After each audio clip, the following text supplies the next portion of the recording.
Hello प्यारे बच्चों, आप सभी का हमारे इस YouTube channel mister Krishna study पे स्वागत है। आज हम सब क्लास 10th के 17 फरवरी को एग्जाम होने वाले हैं, उस सभी से रिलेटेड 50 एमसीक्यू क्वेश्चन देखने वाले हैं। तो वो किस किस चैप्टर से रहेंगे? तो सर्व विभाजन और जाति प्रथा, विष के दांत, वर्ण विचार और संज्ञा, इन सभी चैप्टर से जितने भी क्वेश्चन पूछेंगे अप्रोक्स हम गारंटी दे सकते हैं वो क्वेश्चन नहीं छूटेगी।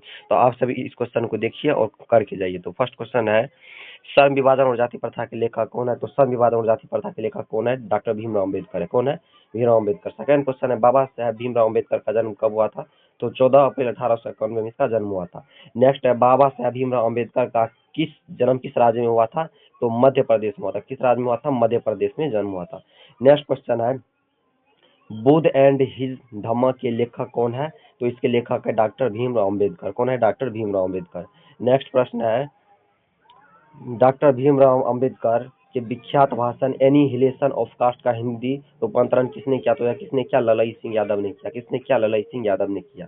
उसके बाद है, आदर्श समाज स्वतंत्रता, समानता, भातृत्व पर आधारित होगा, यह किसने कहा? तो यह कहा डॉक्टर भीमराव अम्बेडकर ने। नेक्स्ट है, श्रम विभाजन और जाति प्रथा पाठ बाबा साहब के किस भाषण से संपादित अंश है? तो एनिहिलेशन ऑफ कास्ट से संपादित है यह भाषण। नेक्स्ट प्रश्न है, आधुनिक सभ्य समाज श्रम विभाजन आवश्यक क्यों मानता है? तो कार्यकुशलता के लिए आवश्यक मानता है। भारत में बेरोजगारी का प्रमुख कारण क्या है? तो यह जाति प्रथा है। क्या है? जाति प्रथा है। नेक्स्ट है, विष के दांत कहानी के रचयिता कौन है? तो नलिन बिलोचन शर्मा जी है। कौन है? नलिन बिलोचन शर्मा जी है। नलिन बिलोचन शर्मा का जन्म कब हुआ था? तो नलिन बिलोचन शर्मा जी का जन्म हुआ था 1916 में। नेक्स्ट है, नलिन बिलोचन शर्मा का जन्म कहाँ हुआ था? तो यह हुआ था पटना में। कहाँ हुआ था? पटना में। नेक्स्ट प्रश्न है, हिंदी कविता के प्रभाववाद के प्रवर्तक कौन थे? तो नलिन बिलोचन शर्मा जी थे। कौन थे? नलिन बिलोचन शर्मा जी थे।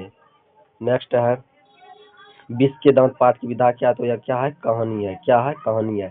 सेन साहब की कितनी लड़कियां थी? तो 5 लड़कियां थी। कितनी लड़कियां थी? 5 लड़कियां थी।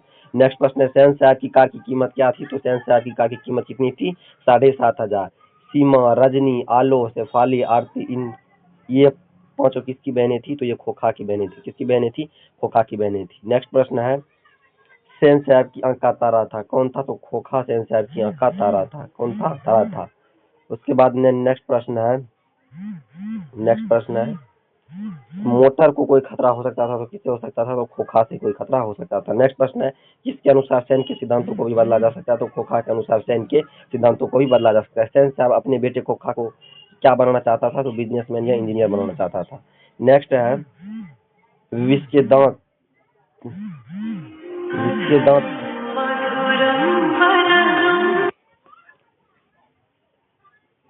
नेक्स्ट क्वेश्चन है, मदन किसका बेटा था? तो मदन गिरधर लाल का बेटा था। किसका बेटा था? गिरधर लाल का। अगला है, खोखा के दांत किसने तोड़ डाले? तो मदन ने खोखा के दांत तोड़ डाले।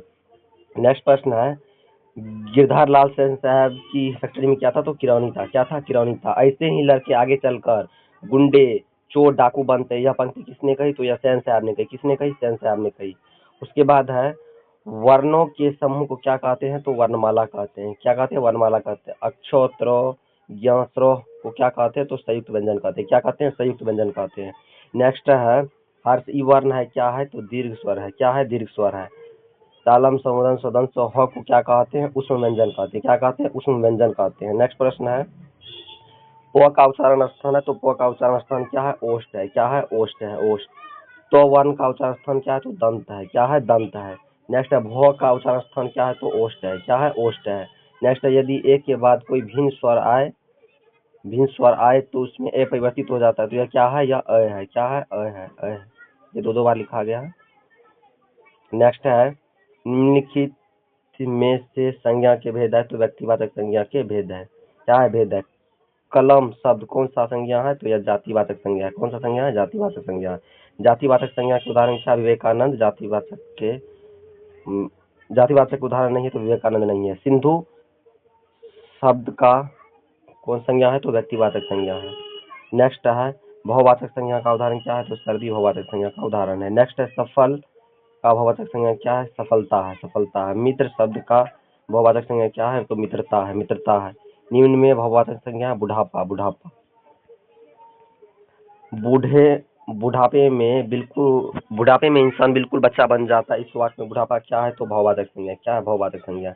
आजकल भारतीय पहनावे बदल गई। इस वाक्य में पहनावे कौन सी संज्ञा है? तो भाववाचक संज्ञा है। पूरब कौन सी संज्ञा है? तो व्यक्तिवाचक संज्ञा है। नेक्स्ट है द्रव्यवाचक संज्ञा का उदाहरण है तो तेल।